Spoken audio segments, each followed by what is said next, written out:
Welcome back to another of my videos, and we are going to look at Julie Monet's diary again, one of my favourite books.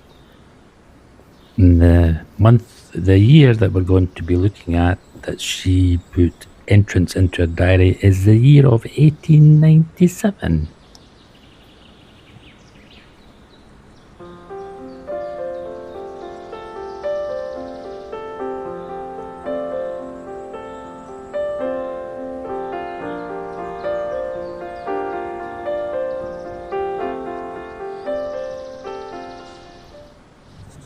Now, just to remind you, Julie Manet was only 14 years old when she started this diary.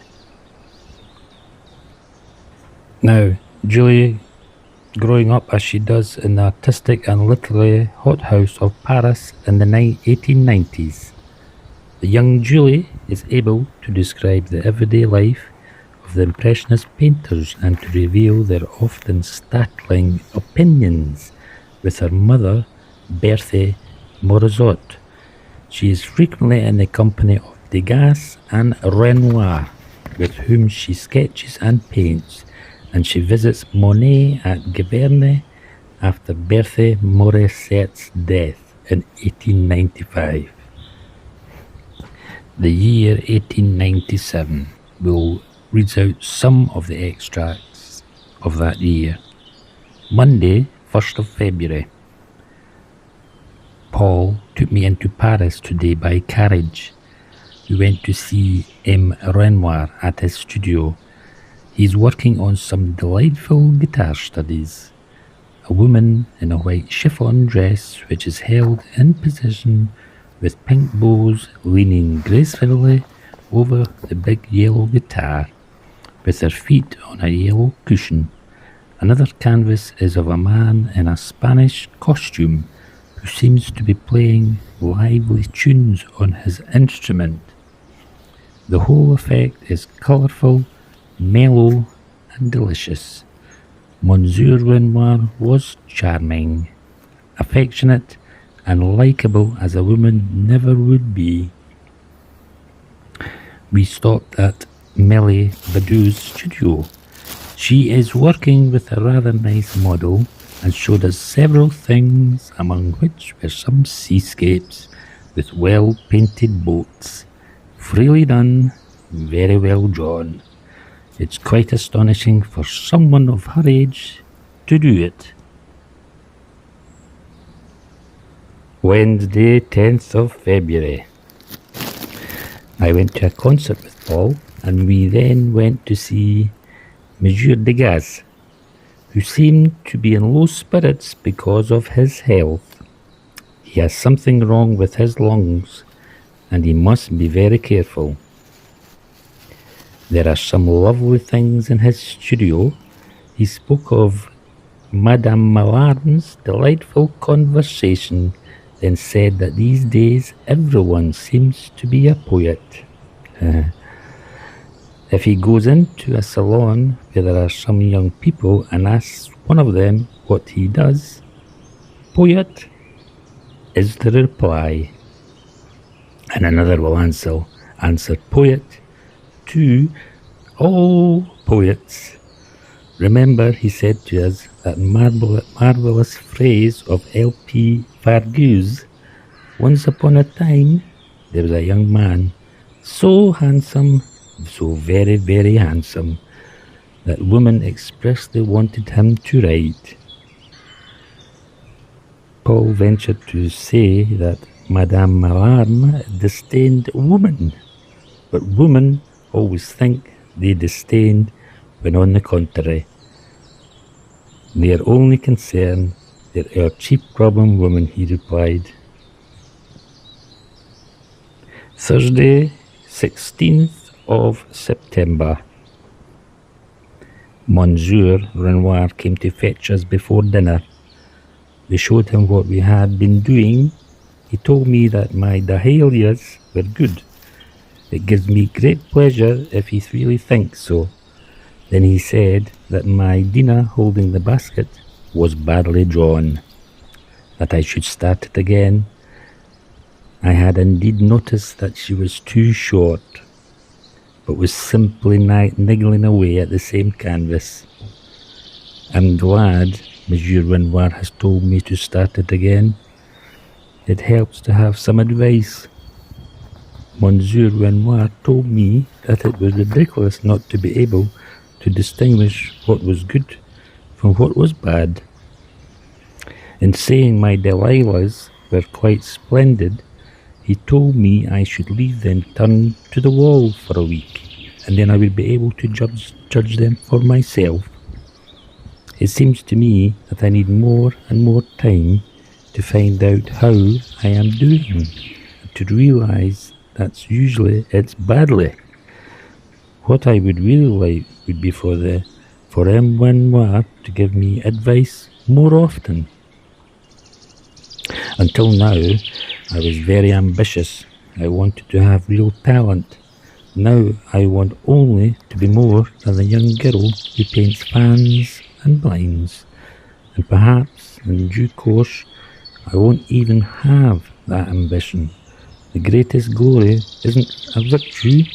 We should do what we can and do it well, and we will be satisfied. Pleasing God is really the only true happiness.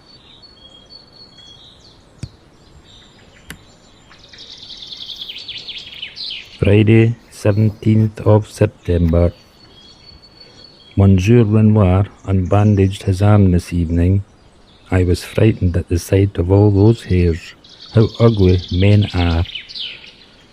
An animal has a fur coat, but men have hairs which leave the skin visible. It's horrible. One certainly needs plenty of courage to marry them. Sunday the 19th of September. Spent part of the day writing an interminable letter in English to Miss Voss, an English acquaintance of the Manet family. Monday, 20th of September. M. Renoir told us that after the war, as a soldier, he spent 2 months in a chateau where he was treated like a prince, giving painting lessons to the young lady of the family and riding about on horseback all day. They didn't want to leave. They didn't want him to leave, fearing he would be killed during the Commune. Wednesday, 22nd of September. In life, it's the same as in art, says Monsieur Renoir. Everything is a matter of comparison. He is putting up with his broken arm very well, declaring that he'd rather have that than something else. Tuesday, 28th of September. Monsieur Renoir attacked all the latest mechanical contraptions, saying that we are living in an age of decadence, where people think of nothing but travelling at dozens of kilometres an hour, that it serves no useful purpose, that the automobile is an idiotic thing, that there is no need to go so fast, that the whole thing will mean change, that for work and business there must be a sort of compromise. The government is more autocratic than ever with mechanization, which does everything. The labourer is no longer capable of thought, of bettering himself. Those without the means will always stay at the same level. Whatever is the point of going so fast? The gentleman who has a factory making 100,000 pairs of socks per day can't always find an outlet for them, and after a time the factory cannot keep going, so we have to sell socks to the savages and persuade them that they have to wear socks in order to keep some gentleman's factory going. We want to conquer in order to sell our products. Slavery has been abolished, But this is worse than slavery. The labourer who knows he cannot improve his lot knows that he will always remain the same and probably more unhappy than the slave. Isn't Monsieur Renoir right? What a sound mind, always saying such sensible things. This mechanization, which is invading the entire world, is overwhelming. I watch the arrival of the automobile with horror. Bicycles, although I think there are too far many of them, I find less awful. However, I can't say anything further against them as I am learning to ride one. Monsieur Renoir, who broke his arm dismounting, must hate them. It's pleasant to go for a walk with a talented, witty man who talks to you as though he doesn't find you too stupid. Besides, intelligent men are indulgent with young people. I went for a lovely walk alone with Monsieur Renoir from Iceos to Verpillery and back. It's a pretty route to take in this weather. Today it was an autumnal grey with blues in the background and with lilac and grey trees mellow, like something from Corot or Renoir. Monsieur Renoir was filled with admiration. "Ah, I don't know if you're like me," he said. "Each time I go for a walk without my paint box, I find a heap of places to paint, when I only have to take in order to find anywhere." Coming back by the main road, we met a woman with a pannier on her back. "How well Corot painted those figures," cried Monsieur Renoir. "How well he understood the little white bonnet. How well the people from the last century portrayed the landscape. It's not done like that anymore. Watteau painted his background so well. Only blue in the atmosphere today, it's like velvet." On the subject of the walk to Clairvaux, Monsieur Renoir told me if one was never ill, one wouldn't enjoy health. If it didn't rain, one wouldn't enjoy the fine weather. One has to see things that are less attractive from time to time. The pleasure in life is the element of surprise. When I was young, I used to go to Fontainebleau with Cicely with just my paint box and a shirt. We would walk until we found a village and sometimes only come back a week later when we had run out of money. Monsieur Renoir also told me that it was at Fontainebleau that he first met Pissarro, who at that time was quite swarthy, and that he mistook him for an accordion player. He also talked about the Natathans.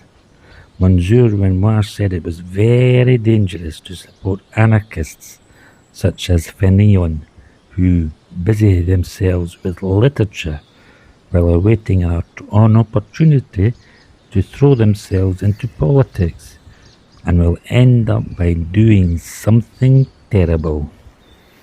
He must be right.